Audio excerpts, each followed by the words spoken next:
बताओ। हाँ? अब तोर गाँव में यहाँ एको दिन नहीं आबू यार। ऐसे? हाँ। काबर की तोर गाँव के टूरा मन ना देखते तो जल जाते। अरे तो का हुई जी? बताओ। हाँ? तोर गाँव की टूरा बाई गाड़ी नहीं हो।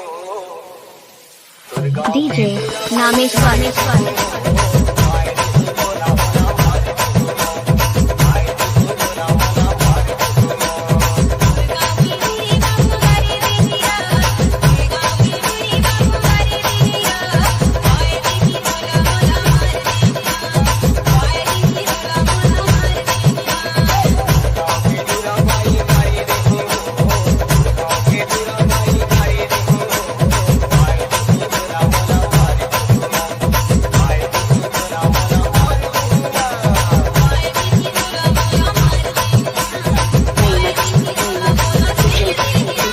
नामेश्वर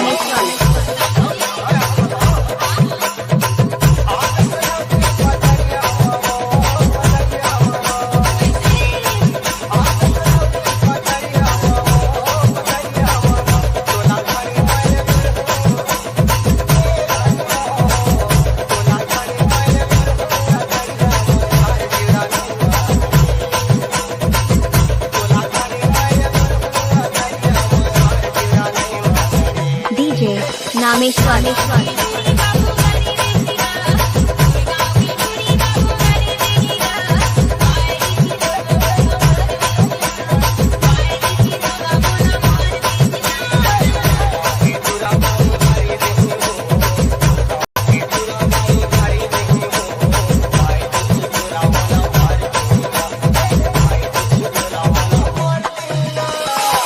नामेश्वर